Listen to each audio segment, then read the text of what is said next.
For 6 weeks now, we've been reporting on the war in Gaza, and we can only do that because of our brave colleagues in the field who risk their lives to tell the world the facts about what is happening in one of the most dangerous places on earth right now. And too many of them lose their lives in the process. The Committee to Protect Journalists says the Israel-Gaza war has seen the deadliest month for reporters since records began 3 decades ago. So far, 53 journalists and media workers have been confirmed killed. Of them, 46 were Palestinian, 4 Israeli, and 3 were Lebanese. Another 3 are reported to be missing.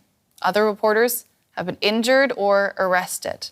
Now, the latest addition to this statistic are reporter Farah Omar and camera operator Rabih Al Maamari, who were killed Tuesday in southern Lebanon, together with one other person. Their employer, the al-Mayadeen television channel, accused Israeli forces of targeting them deliberately because of the channel's pro-Palestinian reporting.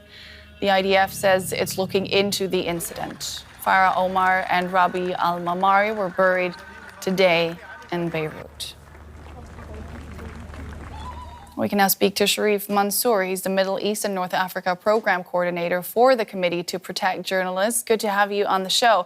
I want to start with the case of Farah Omar and Rabih Al Maamari, the 2 media workers killed in southern Lebanon.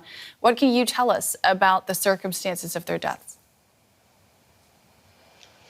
Well, we can tell you that they were already reporting an hour before they were struck, then they were hit, and they were wearing press signs visibly.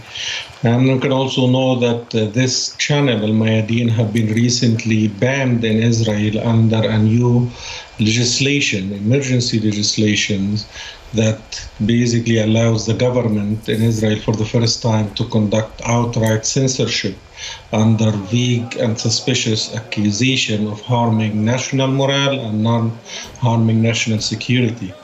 There was also a very similar case, a Lebanese journalist for Reuters, correspondent Osama Abdullah, who was also killed by a shelling from the Israeli side just 40 days ago, a week after the war has started, and at least 6 of his colleagues were also injured in the same place. We have called on the Israeli army to conduct quick, transparent investigation, but also we have supported and continue to support international and independent investigation. And as we did, we also call for the Israeli army to review their rules of engagement and reform them in order to respect press insignia, include safeguards for civilian population, including journalists. And we call for Israeli allies, the US government and European government, to raise these issues directly and publicly with their Israeli counterparts. Yeah. The Israeli military says it can't ensure the safety of reporters working in the war zone. Do you agree? Could they be doing more, or are they doing all they can to protect journalists in this environment?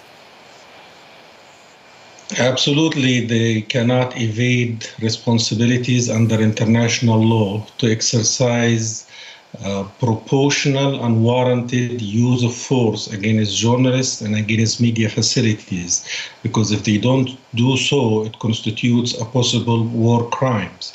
The Israeli government have in the past denied responsibilities, have used other tactics to evade responsibility, including pushing false narratives to try and justify the killings of those journalists.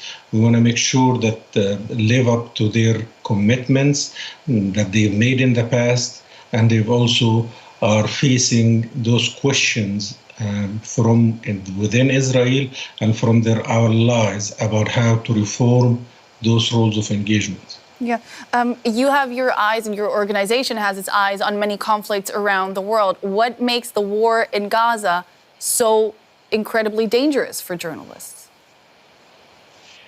It is the exponential risk that has basically burned by local photojournalists, Palestinian freelancers, who form 90% of those who were killed this time, and have had the same percentage, 90% of those who were killed covering IDF activities. And so over 21 years, since 2001, were Palestinian journalists. 18 out of 20 that we counted killed in our report, deadly pattern, that we released in May. And we have seen this deadly pattern continue and become more deadly with this war around.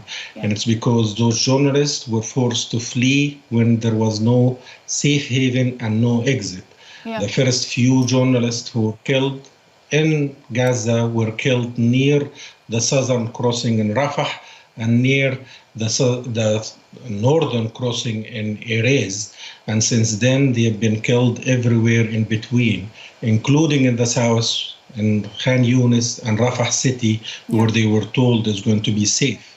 We don't have too much time, but I do want to zoom out for a second, because it's not only in Gaza that the daily lives of journalists have become more dangerous. What can you tell us briefly, if it's possible, about what has been happening to media workers in the West Bank since October 7th? We have seen unprecedented arrests, 18 of them so far, of journalists, local Palestinian journalists, put under administrative detention in military prosecutions, and some of them released under house arrest under restrictive condition that does not allow them to operate. We've seen physical assault, censorship, even cyber attacks to obstruct the vital role journalists in the West Bank and Israel can play, in addition to outright censorship, when the Israeli government have shut down Palestinian outlets in the West Bank, and also incited against Al Jazeera and others who provide critical coverage from the West Bank and Gaza. That was Sharif Manzoor of the Committee to Protect Journalists. Thanks for your time. Thank you for having me.